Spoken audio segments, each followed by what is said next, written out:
सर्वांचं या जागेमध्ये मी प्रभू येशू ख्रिस्ताच्या नावामध्ये मी वेलकम करतो, स्वागत करतो। जे विशेष करून तुम्ही आज फर्स्ट टाइम चर्चमध्ये आलात, तुमचं देखील प्रभू येशू ख्रिस्ताच्या नावामध्ये मी वेलकम करतो। ज्या आशेनं तुम्ही या जागेमध्ये आलात, ज्या विश्वासानं तुम्ही या जागेमध्ये आलात, विश्वास ठेवा की परमेश्वर जसा तुम्ही आला होता तसं तुम्ही रिटर्न जाणार नाहीत। खात्रीनं परमेश्वर तुमची भेट घेईल, परमेश्वर तुम्हाला आशीर्वादित करेल, खात्रीनं परमेश्वर या जागेमध्ये आज तुमच्याशी बोलेल। आमेन, हालेलुया, हालेलुया। किती लोक विश्वास ठेवत आहेत की आज परमेश्वर माझ्याशी बोलणार आहे? ओके, कालच्या सभेमध्ये किती लोक आशीर्वादित झाले? किती लोक होते कालच्या सभेला आलेले? ओके, जेवढे आले होते तेच आशीर्वादित होणार आहेत। ओके, फ्रायडेच्या फास्टिंग प्रेयरमध्ये किती लोक होते फ्रायडेला? ओके, आज किती लोक आलेले आहेत? Praise the Lord. यावेळेस प्रभूच्या वचनाला आपण ऐकणार आहोत आणि काल ज्या वचनाला आम्ही ऐकलं ते अद्भुत होतं आणि प्रभू येशू ख्रिस्ताचं जे रक्त आहे ते आम्हाला फक्त आजारातून सोडवत नाही, फक्त पापातून सोडवत नाही, तर प्रभू येशू ख्रिस्ताचं रक्त आम्हाला सर्व प्रकारची सुटका, सर्व प्रकारचं डिलिव्हरन्स जे आमच्या जीवनामध्ये येतं ते प्रभू येशूच्या रक्ताद्वारे येतं। आमेन, हालेलुया। आणि आज शेवटच्या प्रार्थनेमध्ये जाण्या अगोदर आपण प्रभुभोज घेणार आहोत। आणि काल जसं आपण येशूच्या रक्ताविषयी ऐकलं, मी विनंती केली होती काल प्रभूच्या दासाला, परंतु ऑलरेडी त्यांची आजची तारीख बुक असल्यामुळं ते आपल्याकडं नाही आले। फ्रायडेला ते असणार होते पण मी फ्रायडेला नव्हतो। आणि काल जी सेवा त्यांनी या जागेमध्ये केली आणि वैयक्तिकरीतीने परमेश्वराने मला देखील खूप खूप आशीर्वादित केलं। Amen, hallelujah, hallelujah, hallelujah, praise the lord. Okay, मी अनेक दिवसापासून आपण देवाच्या आत्म्याविषयी शिकत आहोत। परमेश्वराचे आत्मे किती आहेत? आत्मे 7 नाहीत, आत्मा एकच आहे, परंतु तो जो आत्मा आहे 7 प्रकारचं कार्य करणारा आहे। त्याच आत्म्यामध्ये एक समंजसपणाचा आत्मा आहे, सुसंकल्पाचा आत्मा आहे, परमेश्वराच्या भयाचा आत्मा आहे। ओके, वचन वाचा, यशायाचं पुस्तक 11वा अध्याय आणि त्याचं 2रं वचन।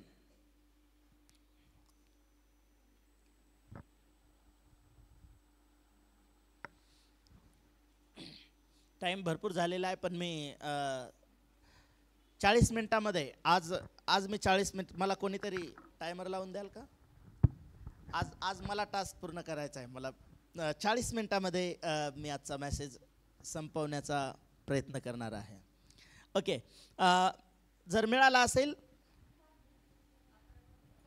11:02 माईक नाही येत का?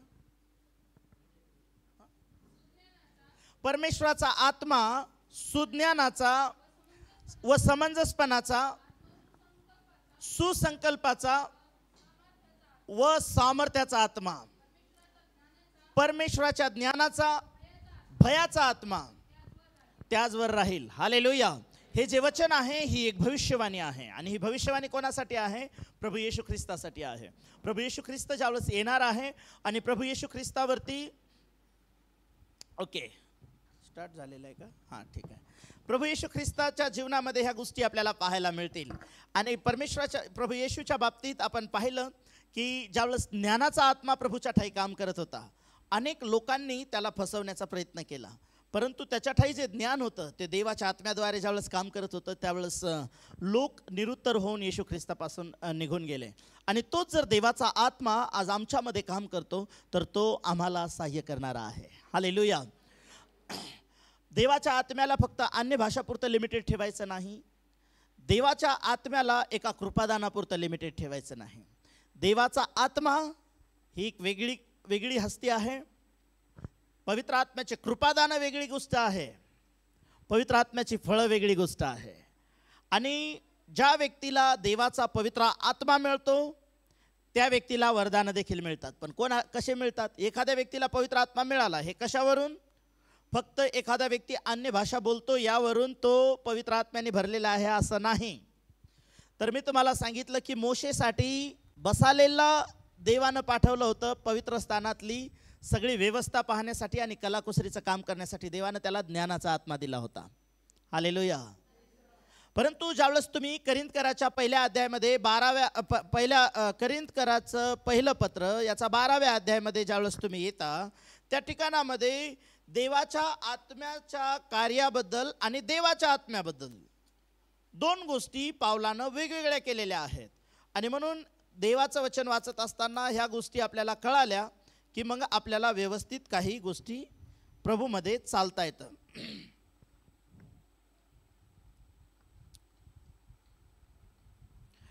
4 वचनापासून 12वा अध्याय 1 करिंथ 12:4 पासून पुढे, कृपादानांचे निरनिराळे प्रकार आहेत तरी आत्मा एकच आहे, आणि सेवा करण्याचे निरनिराळे प्रकार आहेत तरी प्रभू एकच आहे, आणि कार्याचे निरनिराळे प्रकार आहेत तरी सर्वात सर्व कार्य करणारा देव एकच आहे.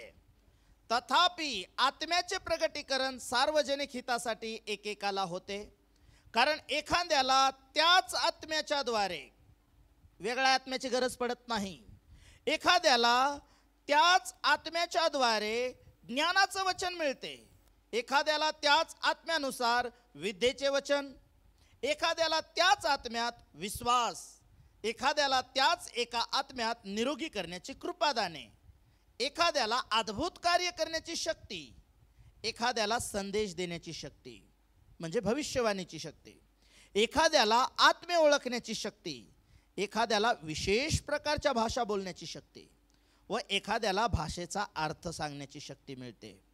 तरी सगळी कार्य तो एक आत्मा करतो, तोच आपल्या इच्छेप्रमाणे एकेकाला ती वाटून देतो. Hallelujah, hallelujah. कार्य करणारा किती आत्मे आहेत? एकच आत्मा आहे. देव किती आहे? आपल्याकडे एकच आहे, आपल्याकडे एकच आहे. आपण जरा तेवढ्या बाबतीत तेवढी कमतरता आहे, आणि अद्भुत आहे आपला परमेश्वर. हालेलुया. कारण त्यानेच जे काही आहे या सृष्टीमध्ये ते सगळं काही त्याने आणि त्याच्याद्वारे निर्माण झालेलं आहे. हालेलुया.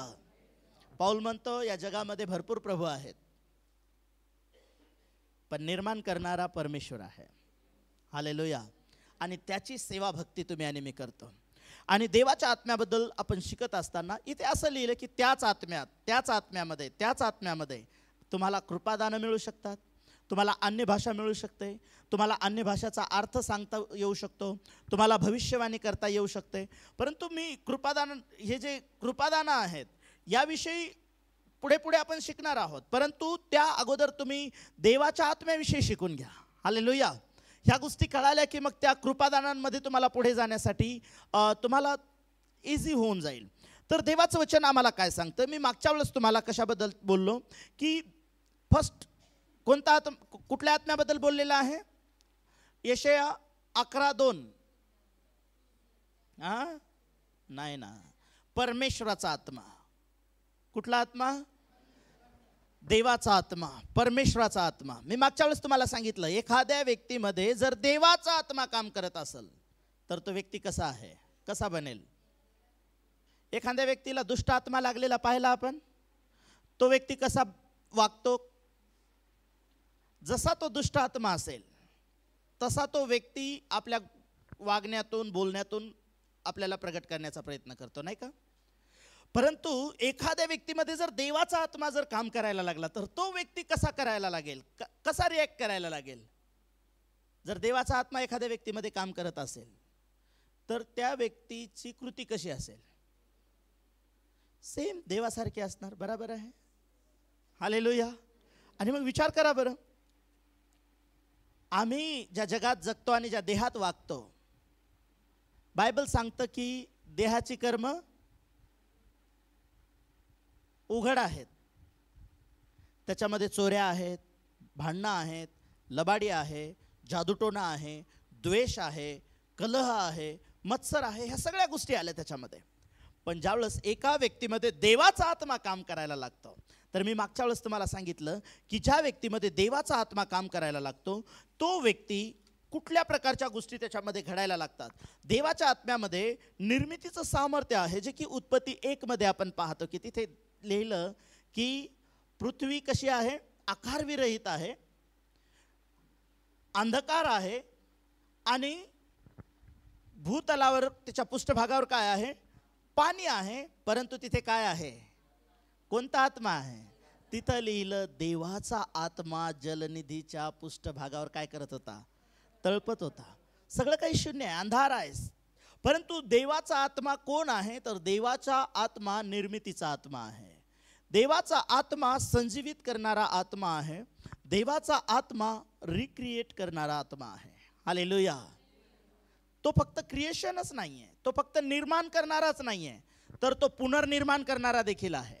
निर्माण करणारा मीन्स काय, एका व्यक्तीनं हे वाद्य तयार केलं आणि हे वाद्य तयार केलं आणि हे खाली पडलं आणि फुटलं. तर तयार केलं होतं एकाने, पण आता याला जर पुन्हा जसंच्या तसं जर तो व्यक्ती बनवू शकत असेल तर तो फक्त निर्माण करणारा नाही, तर तो पुनर्निर्माण करणारा देखील आहे. हालेलुया. आणि तुम्ही आणि मी बेडोल, निराश, शून्य अवस्थेत अंधकारामध्ये जीवन जगत होतो. परंतु बायबल सांगतं 2 कोरिंथकराचं पत्र याचा 5वा अध्याय आणि त्याच्या 17व्या वचनामध्ये की देवाच्या आत्म्याद्वारे आमचा ज्यावेळेस नवीन जन्म झाला आणि आता आम्ही ख्रिस्तामध्ये आलो, तर परमेश्वराने आम्हाला काय केलेलं आहे, जो कोणी येशू ख्रिस्ताच्या ठायी आहे आता तो काय आहे, नवीन उत्पत्ती म्हणजे काय, न्यू क्रिएशन म्हणजे काय, नवीन काहीतरी घडलंय का तुमच्यात. आम्हाला पहिले 2 डोळे होते, आता 4 डोळे झाले का प्रभूमध्ये आल्यानंतर. 2 पाय होते, आता 4 पायांनी चालायला लागलो का आम्ही. मग काय झालं, आम्ही पापामुळं मृत झालो होतो, आम्ही देवाचे वैरी बनलो होतो, आम्ही स्वर्गासाठी लायक राहिलेला नव्हतो. परंतु प्रभूमध्ये ज्यावेळेस आम्ही आलो, आमचे लाखेसारखे लाल असलेले पाप, किरमिजीसारखे तांबडे असलेले पाप बर्फासारखे आणि लोकरीसारखे येशूच्या रक्तानं धुतल्या गेले. हालेलुया. आणि देवाच्या आत्म्याद्वारे जे कार्य झालं, आम्ही ज्या पापामुळे मृत झालो होतो, बायबल सांगतं रोमकराच्या पत्रामध्ये की येशू ख्रिस्त मरण पावला आणि ज्या देवाच्या आत्म्याने काय लिहिलेलं आहे, येशू मरण पावला, तो गाडला गेला, परंतु येशू ख्रिस्ताला देवाच्या आत्म्याने काय केलं, 3ऱ्या दिवशी जिवंत केलं. तो आत्मा जर तुमच्या ठायी असेल, देवाचा आत्मा, तर जरी तुमची शरीर पापामुळे मृत झालेली असतील, तो देवाचा आत्मा ख्रिस्तामध्ये त्याला पुनर्जीवित करणारा आहे. आमेन. एखाद्या व्यक्तीमध्ये देवाचा आत्मा काम करतो. आज झालंय काय माहितीये का, देवाचा आत्मा, पवित्र आत्मा ह्या गोष्टी ज्यावेळेस बोलल्या जातो त्यावेळेस फक्त आरोग्य, चमत्कार आणि मग भविष्यवाणी, अन्य भाषा, ह्या मग खाली पडणे किंवा काही ह्या गोष्टी घडणे, या गोष्टीशीच फक्त रिलेटेड ठेवलेलं आहे. आणि मला हे सांगायचं नाही की ह्या गोष्टी चुकीच्या आहेत. ह्या गोष्टी आम्ही प्रार्थना करतो, ह्या गोष्टींसाठी आम्ही भविष्यवाणी करतो, आम्ही आरोग्याची प्रार्थना करतो, ह्या सगळ्या गोष्टींमध्ये आम्ही काम करतो आणि देव उपयोगात आणतो. हालेलुया. पण आज झालंय काय, देवाच्या आत्म्याला सीमित करून ठेवल्या गेलं आपल्या समजुतीमध्ये. पण देवाचा आत्मा ज्यावेळेस तुम्ही वचनानुसार ज्यावेळेस तुम्ही त्याला पाहता, तर देवाचा आत्मा जो कार्य आहे त्याचं, ते आमच्या बुद्धी कल्पनेच्या पलीकडचं आहे. हालेलुया. तो पुनर्निर्मिती करणारा आहे. ज्यावेळेस तुम्ही एहेजकेलचं पुस्तक याच्या 37 अध्यायामध्ये देवाच्या आत्म्याला काम करताना ज्यावेळेस तुम्ही पाहता, मी मागच्या वेळेस तुम्हाला सांगितलं देवाचा आत्मा म्हणजे काय. देवाचा आत्मा म्हणजे त्याच्या परमेश्वराचा श्वास किंवा परमेश्वराचा वारा. आणि एहेजकेल 37 मध्ये तुम्ही पाहता की एहेजकेलने वचन सांगितलं त्यावेळेस काय झालं, अस्तींना अस्तीला अस्ती जुडायला लागल्या. पुन्हा वचन सांगितलं आणि काय झालं, त्याच्यावर स्नायू आणि मांस आलं.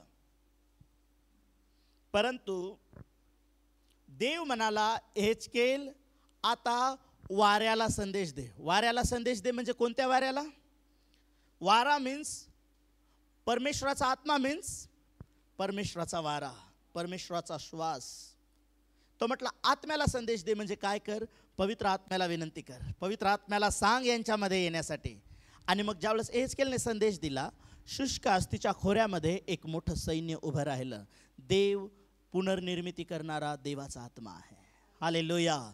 आणि तो आत्मा ज्यावेळेस तुमच्या जीवनामध्ये कार्य करतो, आम्ही शुष्क अस्तीप्रमाणे जरी आमचं जीवन झालेलं असेल, देवाचा आत्मा आम्हाला पुन्हा आमचे हाडं जोडणारा, हाडं म्हणजे असे पडून मोडलेले हाडाबद्दल नाही बोललेलं, ते पण जोडतो प्रभू. ते हाड जोडणं फार सोपं आहे. एक वेळा इथे वडगाव शेरीमधलाच एक ट्रॅफिक पोलीस हवालदार आहे, मुस्लिम समाजामधून ते आहेत. आणि एक दिवस एका ब्रदरनी मला त्याच्या घरी प्रार्थनेला नेलं. तो रोडनी जात असताना गाडी स्लिप झाली आणि पडला, त्याच्या मांडीचं हाड मोडलं. डॉक्टरनी त्याचं इमर्जन्सीमध्ये ऑपरेशन जे केलं, ते हाड मोडून असं हाडावर हाड चढलं. डॉक्टरनी तशीच रिपीट मारून टाकले, त्याला एक्सरेमध्ये दिसत होतं. आणि आता पुन्हा ऑपरेशन करायला डॉक्टरांनी सांगितलं.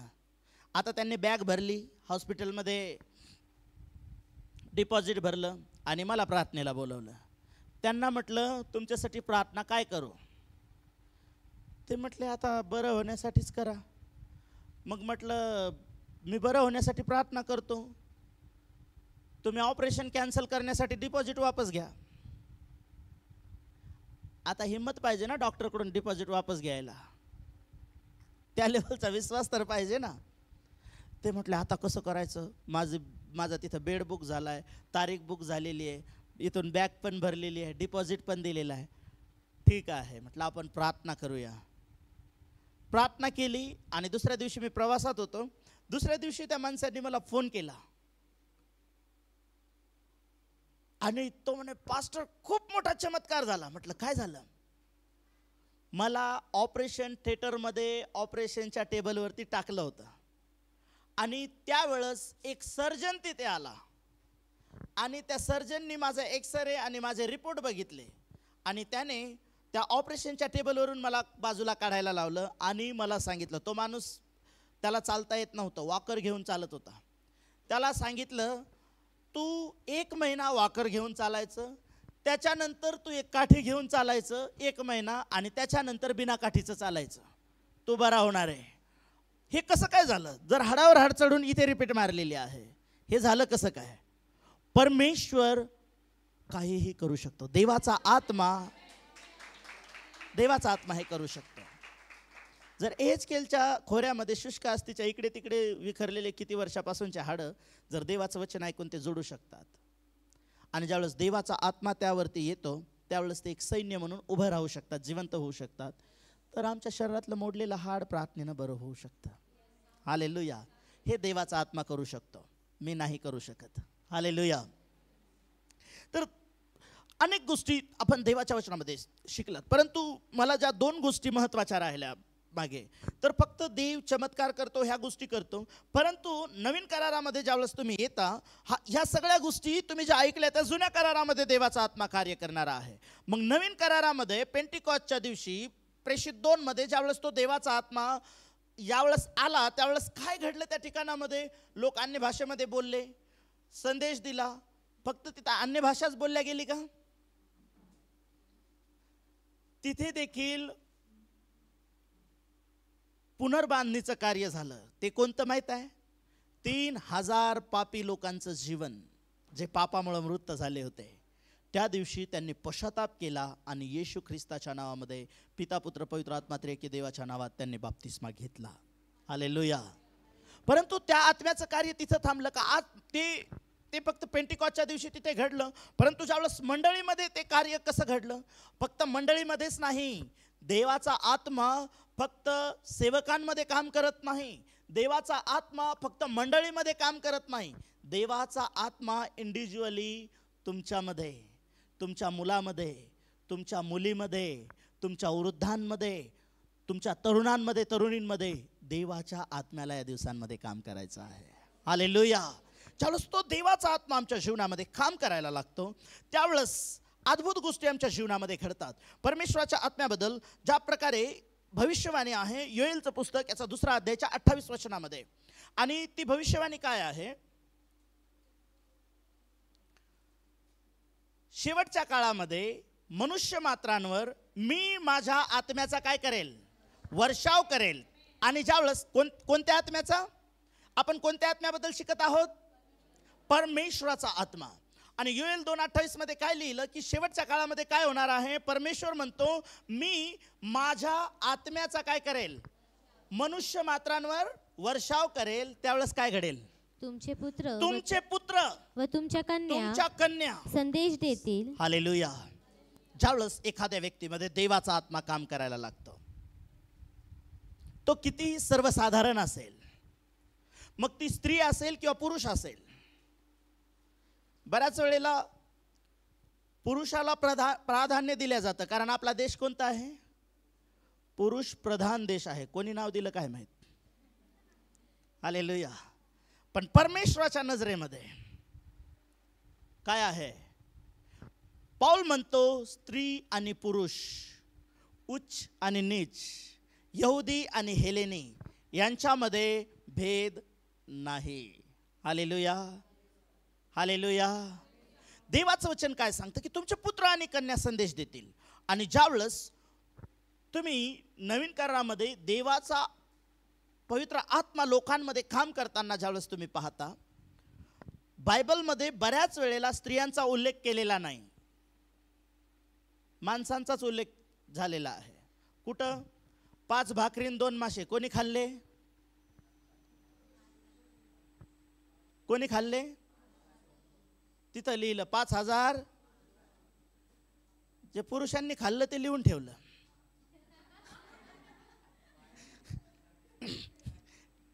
जस्ट निदर्शनास आनंद दिलं तुमच्या.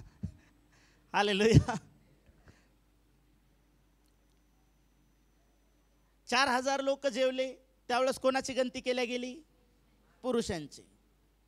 मिसर देशातून जे बाहेर आले, तिथं ज्या वंशावळी खाली लोकांची गणती करण्यात आली, कोणाची करण्यात आली? पुरुषांची.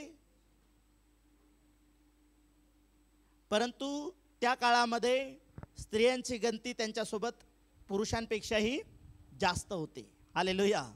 ज्यावेळेस प्रेषित 10 मध्ये तुम्ही येता, तिथे देखील पवित्र आत्मा उतरला. आणि कशा प्रकारे पवित्र आत्मा उतरला त्या ठिकाणामध्ये? देवाचा आत्मा. पेत्र काय म्हणाला? जसा पवित्र आत्मा आम्हाला पेंटिकॉस्टच्या दिवशी आम्हाला मिळाला होता. म्हणजे कोणाला? प्रेषित लोकांना. आजच्या भाषेत सांगायचं तर अपॉस्टल लोकांना. कोणत्या लोकांना? अपॉस्टल. अपॉस्टल म्हणजे? अपॉस्टल म्हणजे प्रेषित. प्रेषित म्हणजे अपॉस्टल. हालेलुया.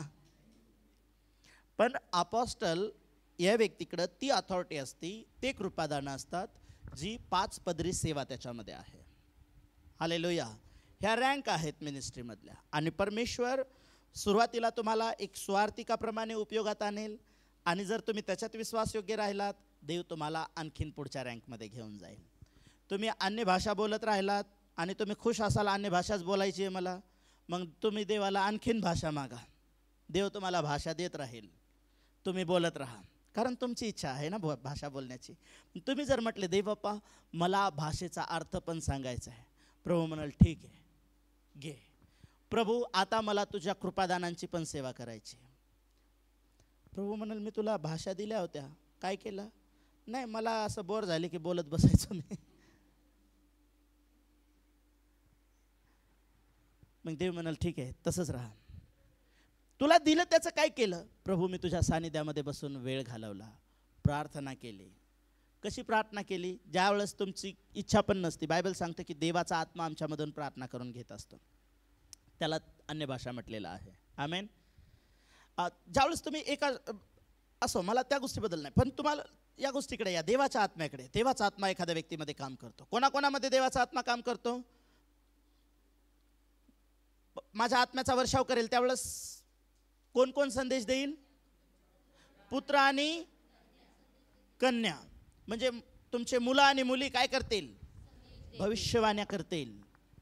भविष्यवाणीच्या द्वारे सेवा करतील. आणि आता या भविष्यवाणीच्या बाबतीत जर म्हटलंय तर आज फार डेंजर झोनमध्ये आहेत लोक या कृपादानाच्या मुळे.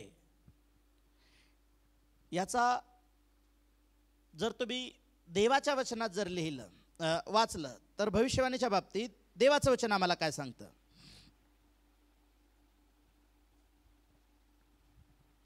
14वा अध्याय 1 कोरिंथ.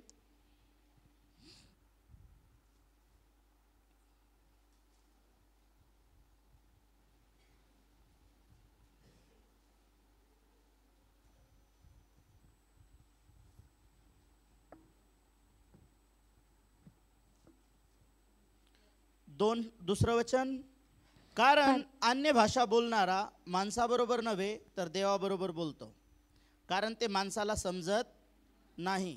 म्हणून जे यूट्यूबवर संदेश बनवून टाकत आहेत ना लोक व्ह्यूज मिळवण्यासाठी, त्या वेड्या लोकांच्या मागे लागू नका, देवाच्या वचनाच्या मागे लागा. देवाचं वचन काय सांगतं? जो अन्य भाषेमध्ये बोलतो तो कोणासोबत बोलतो?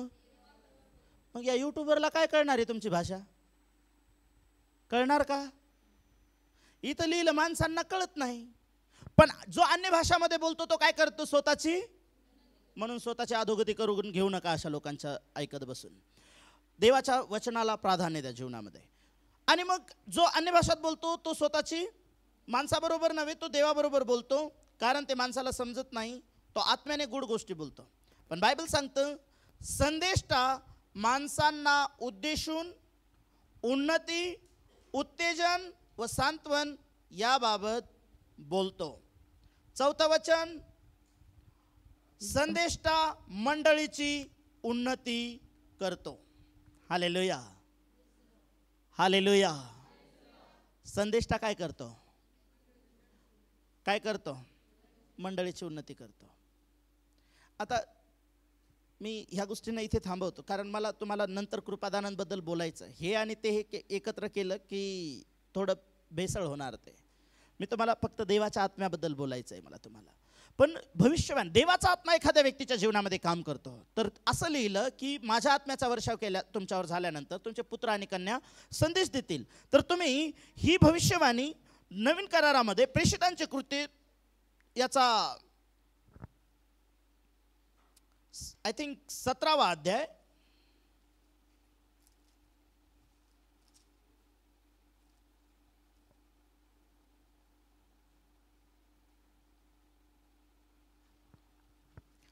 तिथे फिलिपाच्या बाबतीत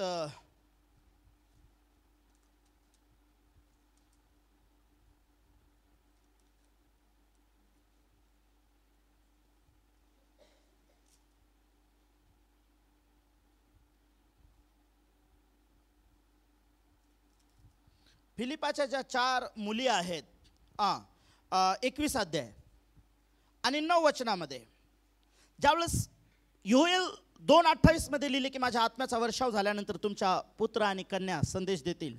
तर देवाच्या लोकांना ज्यावेळेस तो देवाचा आत्मा आमच्या मुलांमध्ये, आमच्या मुलींमध्ये, आमच्यामध्ये काम करायला लागेल, सेम ह्या गोष्टी फक्त देवाचा आत्मा एका फक्त सेवकाला या गोष्टीमध्ये उपयोगात आणत नाही. फक्त ह्या गोष्टी मंडळीपुरत्या लिमिटेड नाही आहेत. ह्या मंडळी इंडिव्हिज्युअली तुमच्या परिवारामध्ये देखील काम करणाऱ्या आहेत. हालेलुया. देवाचा आत्मा तुमच्या मुलामुलींमध्ये इंटरेस्टेड आहे कार्य करण्यासाठी. आणि बायबलमध्ये एक व्यक्ती आहे. हा जो व्यक्ती आहे हा पवित्र आत्म्याने भरलेला व्यक्ती होता आणि मंडळीमध्ये काय सेवा करत होता माहित आहे? फिलिप. याचं नाव काय आहे? फिलिप. याला किती मुली आहेत? आजकाल लोक मुली झाल्यामुळं फार निराश होतात नाही का? पण तुमचे मुलं असो का मुली असो, ते देवाच्या हातात असले ना की ते वीराच्या हातातले बाण बनतात. आमेन. नाही तर मग पोरगा असो का पोरगी असो, ते जर प्रभूच्या हातात नसले आणि तो बाण का शैतानाच्या हातात गेला की तो बाण मग दारूच्या दुकानावर जातो, गुंडगिरीमध्ये जातो, चुकीच्या मार्गांमध्ये जातो. हालेलुया. पण तोच बाण जर परमेश्वराच्या भात्यामध्ये असेल तर योग्य टार्गेट जे परमेश्वराच्या इर्म्या 29:11 मध्ये असलेल्या ज्या योजना आणि संकल्प आहेत ते तुमच्या लेकरांच्या जीवनात पूर्ण होताना दिसतील. आमेन. या ठिकाणामध्ये काय लिहिलं 9व्या वचनामध्ये? त्याला म्हणजे कोणाला? 8वं वचन वाचल्याच्या नंतर लक्षात येईल. मग दुसऱ्या दिवशी पाऊल व त्याचे सोबती आम्ही निघून कैसरियास आलो आणि स्वार्थिक फिलिप, हा कोण आहे? स्वार्थिक. आणि हा त्या 7 एक आहे. ते 7 कोण? प्रेषितांच्या कृत्यांमध्ये ज्यावेळेस मंडळीमध्ये वाटाघाटीवरून भांडणं सुरू झाले, वाढण्यावरून, जेवणावरून, मग 7 लोक पवित्र आत्म्याने भरलेले तिथे घेतले गेले. जे पवित्र आत्म्याने भरले नव्हते त्यांना पंक्ती सेवा करणं थांबवलं, कारण त्या वाढणाऱ्यांमुळे भांडणं लागू लागले. आणि मग तिथे 7 जण निवडले. पण कसे निवडले? पवित्र आत्म्याने भरलेले निवडले. आणि या पवित्र आत्म्याने भरलेले लोक फक्त पंक्ती सेवा करून मोकळे होत नव्हते. पवित्र आत्म्याने भरलेले लोक एखादी जबाबदारी पूर्ण करून थांबत नाहीत. रियल जबाबदारी जी प्रभूचं राज्य वाढवण्यासाठी दिलेली आहे त्यासाठी ते झटत राहतात. त्याच्यापैकी एक स्टेफन होता. प्रेषित 7 मध्ये इकडे भोजन वाढणं झालं की बाहेर जाऊन स्वार्थ सांगायचा. आणि फिलिप देखील एक स्वार्थिक आहे. आणि याला किती मुली आहेत? 4 मुली आहेत. आणि काय करत आहेत? त्याला 4 मुली आहेत आणि 4ही मुली कशा आहेत? अविवाहित आहेत. आणि ह्या 4ही अविवाहित मुली होत्या, त्या ईश्वरी संदेश देत असत. हालेलुया. ही योएल 2:28 ची भविष्यवाणी फिलिपाच्या मुलींच्या जीवनामध्ये पूर्ण होताना तुम्ही पाहता. या दिवसांमध्ये देवाच्या आत्म्याने तुमच्या आणि माझ्या लेकरांमध्ये काम करायला पाहिजे. ज्यावेळेस तुमच्या आणि माझ्या लेकरांमध्ये देवाचा आत्मा काम करायला लागेल, तुमचे लेकरं प्रभूची सेवा करणारे लेकरं बनतील, प्रभूसाठी संदेश देणारे लोक बनतील, ते प्रभूचे संदेशवाहक बनतील. हालेलुया. Praise the Lord. ज्यावेळेस देवाचा आत्मा आमच्यामध्ये काम करायला लागतो, प्रेषिताच्या 21:9 मध्ये त्याला 4 अविवाहित जरी मुली आहेत आणि त्या भविष्यवाणी करणाऱ्या, संदेश देणाऱ्या, त्या 7 पैकी एक व्यक्ती जो मंडळीमध्ये पंक्ती सेवा करतो, बाहेर जाऊन सुवार्ता सांगतो. आणि लेकरं पाहतात आपल्या बापाला काय करताना, माझा पप्पा मंडळीमध्ये कसा आहे, माझा पप्पा मंडळीत गेल्यावर देवदूत आहे आणि घरी आल्यावर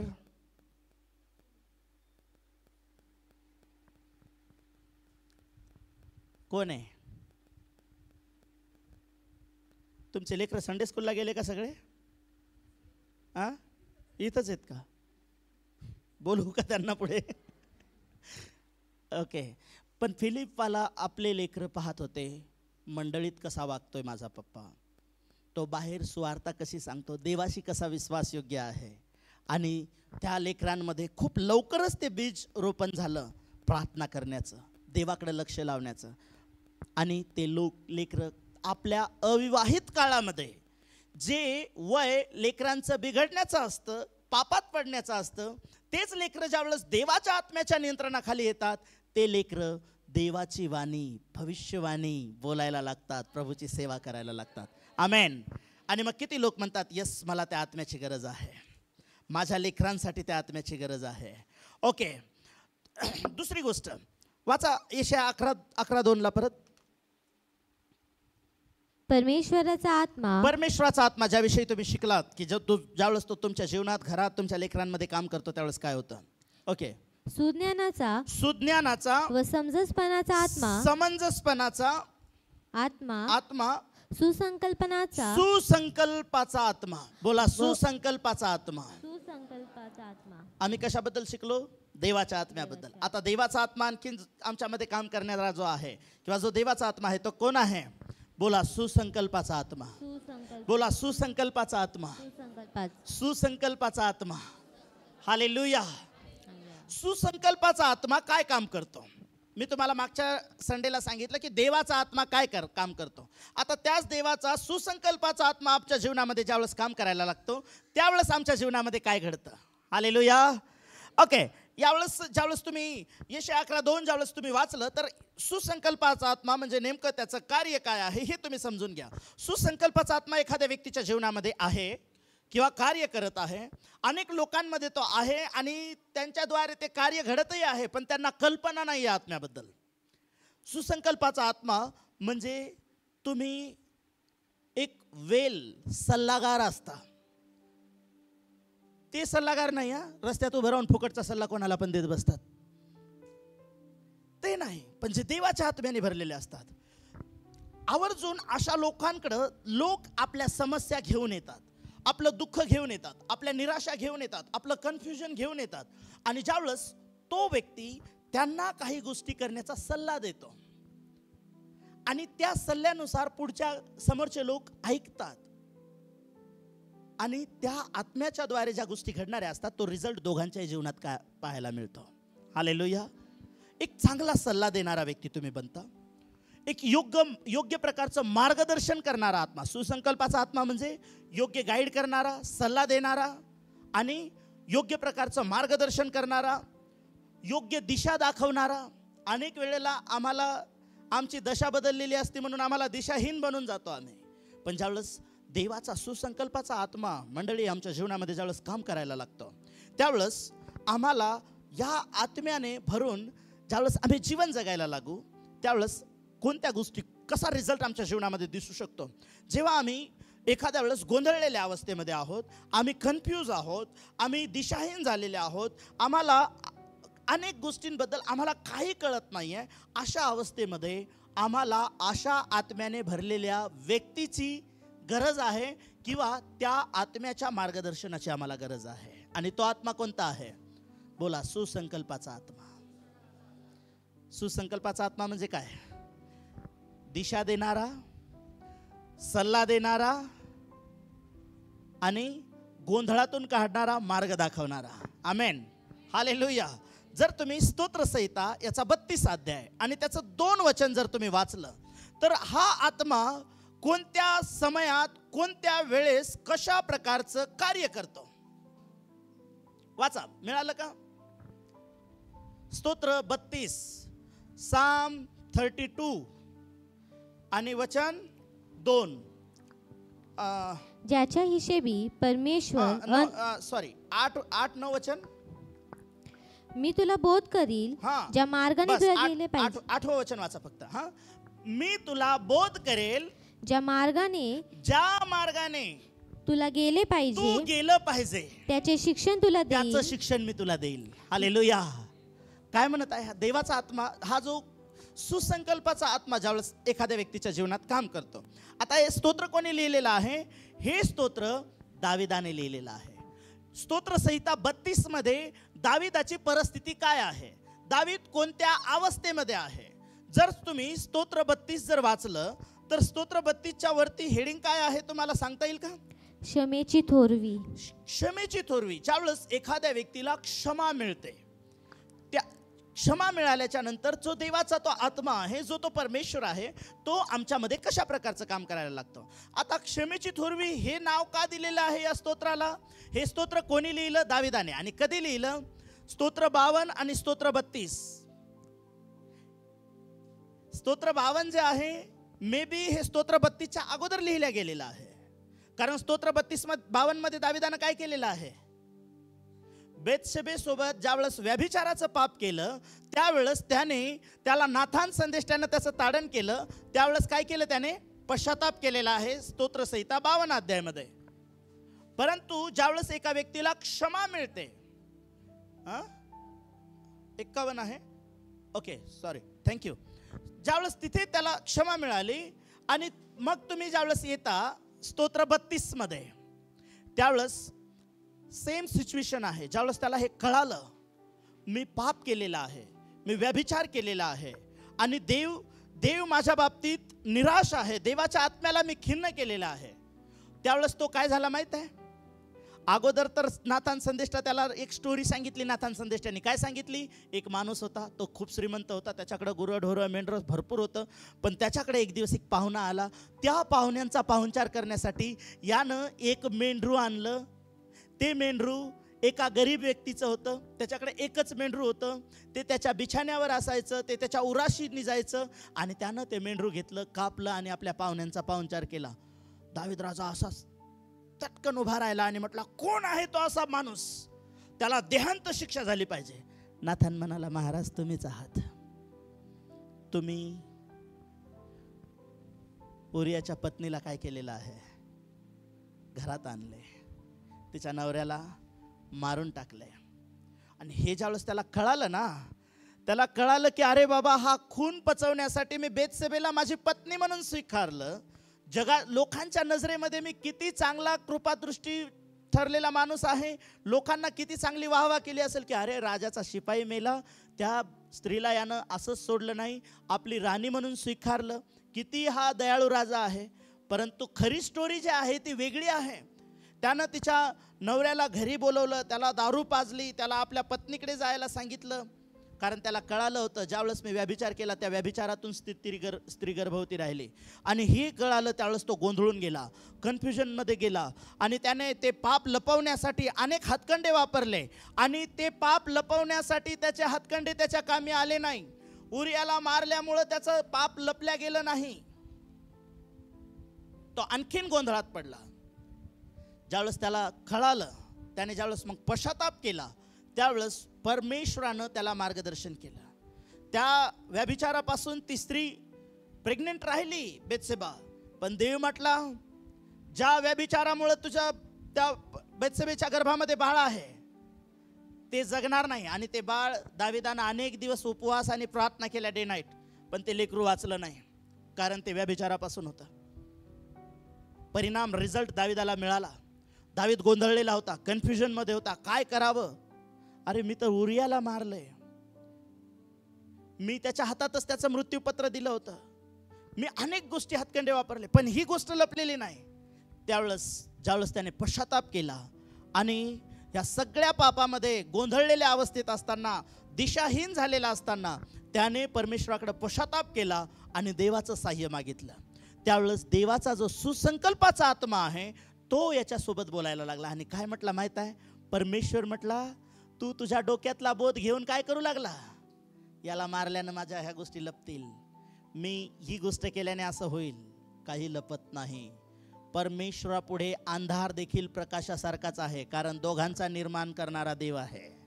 आमेन, हालेलुया. म्हणून देवाच्या लोकांना, म्हणून परमेश्वराचं वचन दाविदासोबत बोलता आणि ते काय म्हणतं माहित आहे? मी तुला बोध करेल आणि कोणत्या मार्गाने तू गेलं पाहिजे, काय निवडलं पाहिजे तू तुझ्या मार्गामध्ये, हे मी तुला शिकवेल, मी तुला बोध करेल, मी तुझा हात धरून तुला चालवेल. परमेश्वराचं वचन सांगता हाच तो मार्ग आहे, हे मी तुला सांगेल. आमेन, हालेलुया. म्हणून देवाच्या लोकांनो, ज्यावेळेस आम्ही परमेश्वराच्या वचनामध्ये ज्यावेळेस पाहतो की सुसंकल्पाचा आत्मा एखाद्या व्यक्तीच्या जीवनामध्ये, बऱ्याच वेळेला आम्हाला वाटतं की प्रभू माझा उपयोग करत आहे, सगळ्या गोष्टी व्यवस्थित घडत आहेत. परंतु असाच बायबलमध्ये एक व्यक्ती आहे जो महान प्रभूचा सेवक आहे, ज्याने 40 दिवस आणि रात्र परमेश्वराचं मुख पाहिलं, प्रभूसोबत बोलला, एक मोठ्या मिशनमध्ये होता प्रभूची सेवा करण्यामध्ये, ज्यानं मिस्र देशातून इस्रायल लोकांना बाहेर काढलं, ज्याला फारोच्या बापासमान परमेश्वराने, फारोच्या देवासमान ज्या मोशेला परमेश्वराने बनवलं, त्या मोशेच्या बाबतीत लिहिलंय.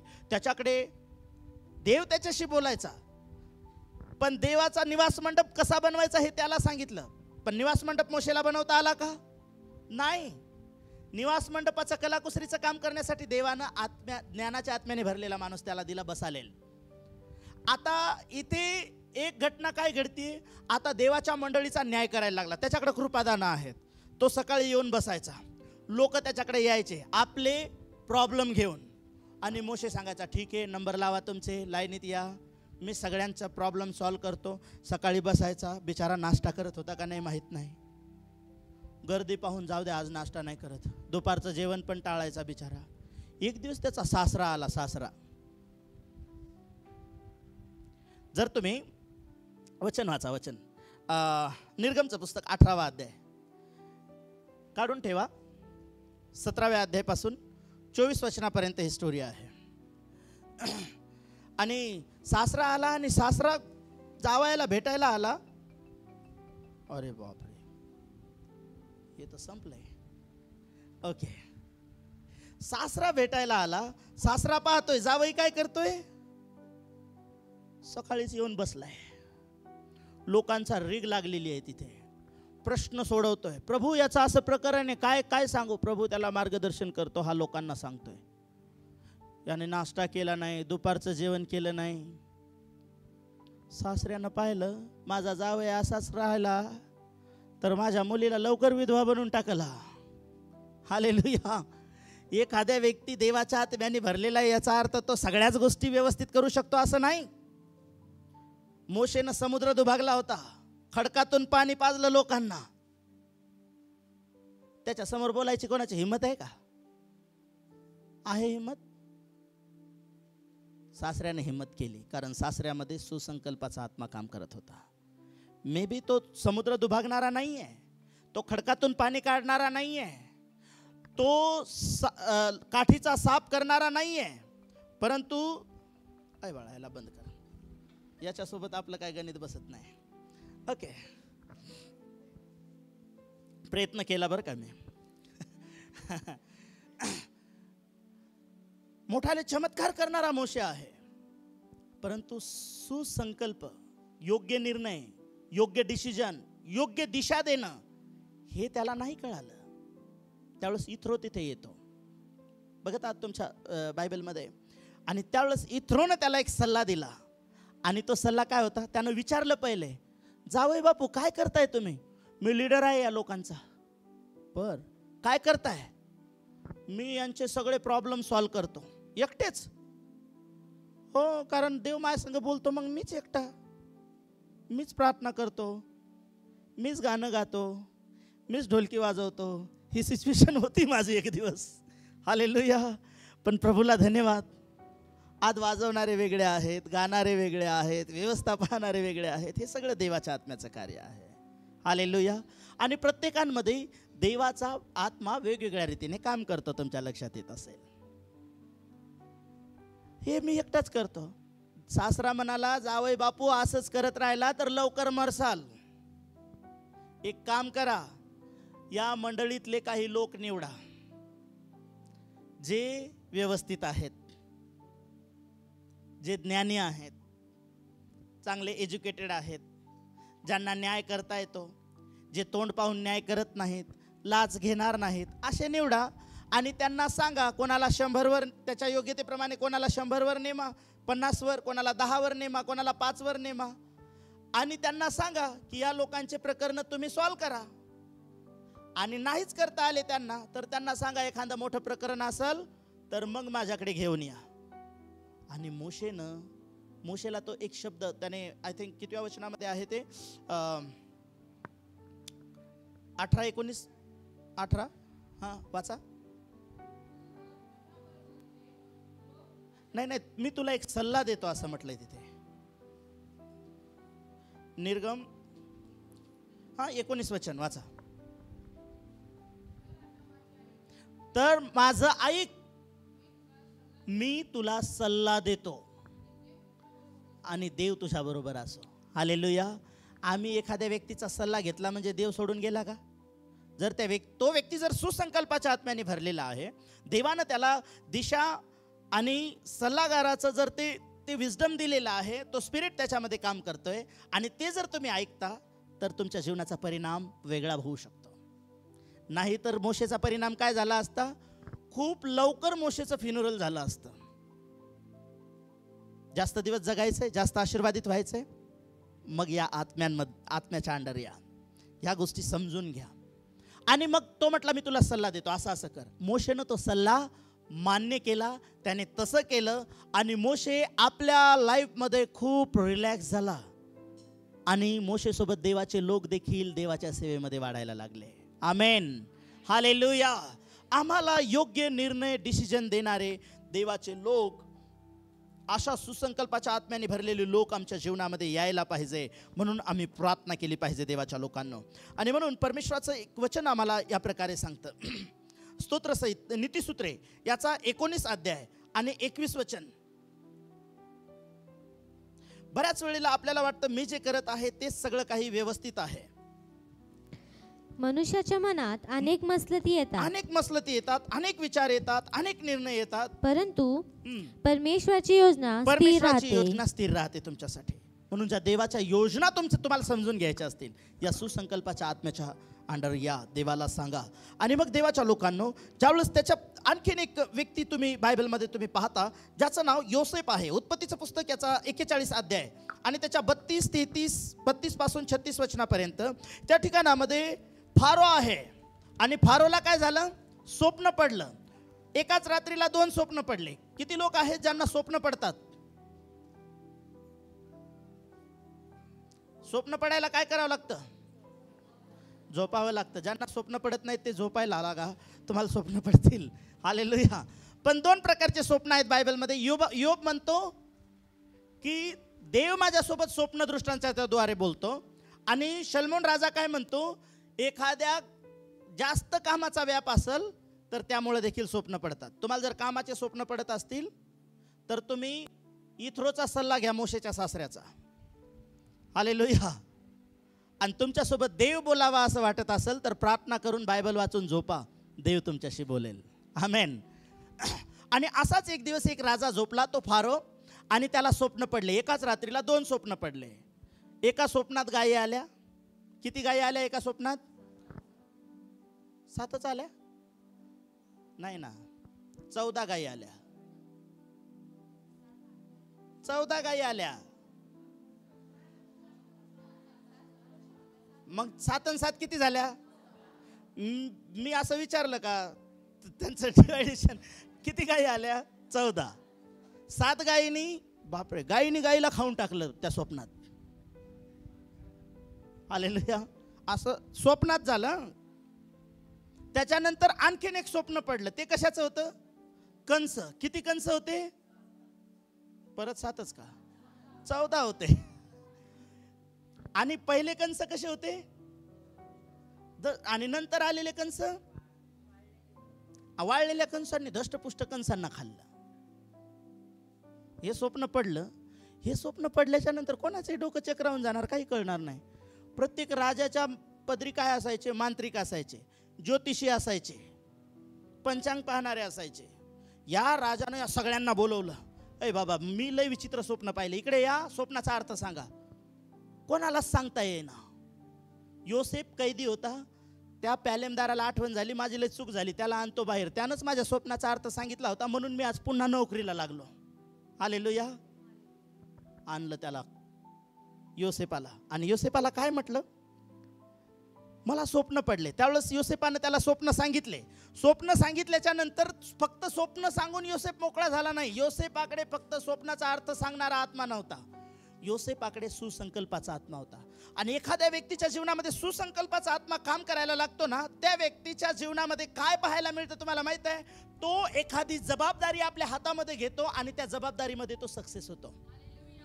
जे काही काम करायला लागतो, मे बी तो ऑफिसमध्ये असेल आणि त्याचा बॉस त्याच्यामुळं, याची पगार भलं वर्षभर तेवढीच राहील, त्याचा बॉस त्याच्या जीवावर करोड रुपये कमवेल, बोनस मिळेल, शेवटी त्याला प्रमोशन पण मिळेल. योसेपाला. आमेन.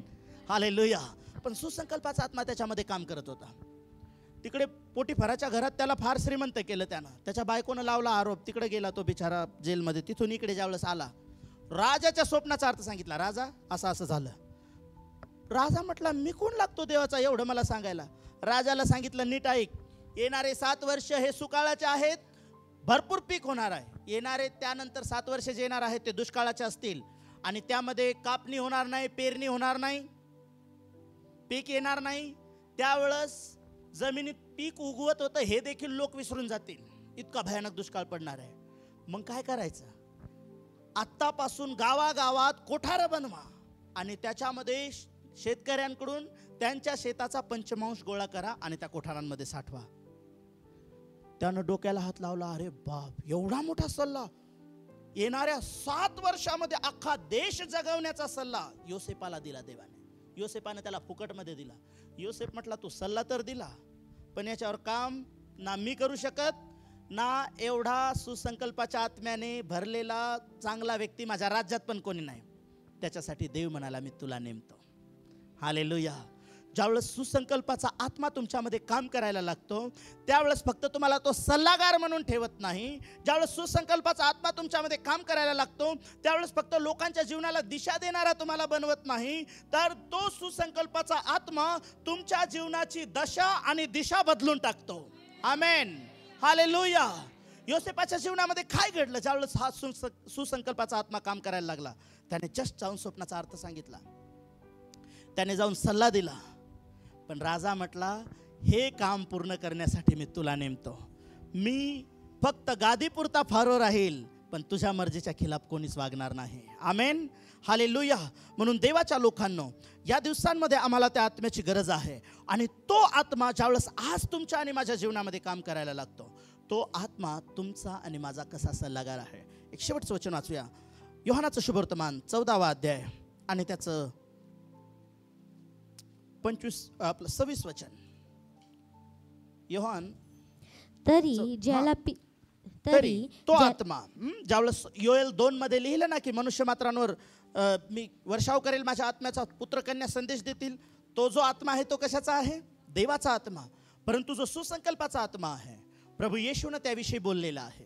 प्रभू येशू ख्रिस्त काय म्हणाला? वाच बाळा. तरी ज्याला पिता माझ्या नावाने तरी पाठवेल, ज्या सुसंकल्पाच्या आत्म्याला, ज्या देवाच्या आत्म्याला पिता माझ्या नावाने पाठवेल, तो कैवारी म्हणजे पवित्र आत्मा तुम्हाला सर्व काही शिकवेल. येईल त्यावेळेस तो काय करेल? सर्व काही शिकवेल. ज्यानं दाविदाला शिकवलं स्तोत्र 32:8 मध्ये की तो म्हणाला की मी तुला बोध करतो, मी तुला ज्ञान देतो, कोणत्या मार्गाने गेलं पाहिजे हे मी तुला सांगतो. तोच देवाचा आत्मा मंडळी. प्रभू म्हणाला मी जातो, मी पित्याला विनंती करतो आणि तो आत्मा माझ्या नावाने येणार आहे. आणि ज्यावेळेस तो तुमच्या जीवनात काम करणार आहे त्यावेळेस तो काय करणार आहे? तुम्हाला सर्व प्रकारच्या, कसं लिहिलं वाच बाळा, सर्व काही शिकवणार. तुम्हाला काय करायचं, कसे निर्णय घ्यायचे. तुम्ही गोंधळून गेले असाल, कन्फ्युजनमध्ये असाल दाविदाप्रमाणे, तुम्ही मोशेप्रमाणे ओझं घेऊन चालला असाल, तुमचं ओझं हलकं करणार देवाचा आत्मा. तो तुमचे परिवाराच्या जबाबदाऱ्यांविषयी तुम्हाला शिकवेल, तुमच्या लेकरांच्या जबाबदाऱ्यांविषयी शिकवेल. जर मी सेवक आहे, माझ्या सेवेच्या बाबतीत तो मला शिकवेल मोशेप्रमाणे. दाविदाप्रमाणे मे बी आम्ही पापामध्ये पडलेला असेल, आम्ही गोंधळून गेला असेल, आता कसं उभं राहायचं. शैतान, ज्यावेळेस काही लोक पापात पडतात ना, शैतान त्यांच्या कानात बोलतो, आता संपलंय तुझं, आता देव काय तुला जवळ करणार नाही, आता तुझं काय खरं नाही. असंच बोलला असेल तो शैतान. कोणासोबत? यहुदासोबत, ज्यावेळेस त्याने येशूला धरून दिलं होतं. जर यहुदाने जरी म्हटलं असतं ना, प्रभू मला पुन्हा क्षमा कर, मला एक संधी दे, पेत्रानं 3 वेळा नाकारलं होतं, तरी तो प्रभूसाठी मोठा सेवक बनला. पण यहुदानं जाऊन काय केलं? पाप केल्याच्या नंतर गळफास घेतला आणि स्वतःला संपवलं. पण एक सुसंकल्पाचा आत्मा ज्यावेळेस तुमच्या जीवनामध्ये येतो, मे बी तुमच्या हातून पाप घडला असेल, चुकीच्या गोष्टी घडल्या असतील, पण देवाला जर म्हटलं ना, देवा तू म्हणाला आहेस की तो आत्मा येईल आणि मला सगळं काही शिकवेल. प्रभू मला नाही कळत या सिच्युएशनमध्ये मला काय करायचं आहे. मी तर अशी घटना माझ्याकडून घडली, अशी गोष्ट माझ्याकडून झालेली आहे, माझ्या जॉबच्या बाबतीत, व्यवसायाच्या बाबतीत, परिवाराच्या बाबतीत, लेकरांच्या बाबतीत, माझ्या पतीच्या बाबतीत, पत्नीच्या बाबतीत, मला नाही कळत प्रभू काय डिसिजन घेतल्याने काय होईल. पण आजच्या रात्रीला प्रभू तुमच्याशी बोलत आहे. तो म्हणत आहे तो आत्मा माझ्या नावाने तुमच्याकडे येईल आणि तो तुम्हाला सगळं काही शिकवेल. उभं राहूया, प्रार्थना करूया. एखाद्या व्यक्तीमध्ये सुसंकल्पाचा आत्मा ज्यावेळेस काम करायला लागतो,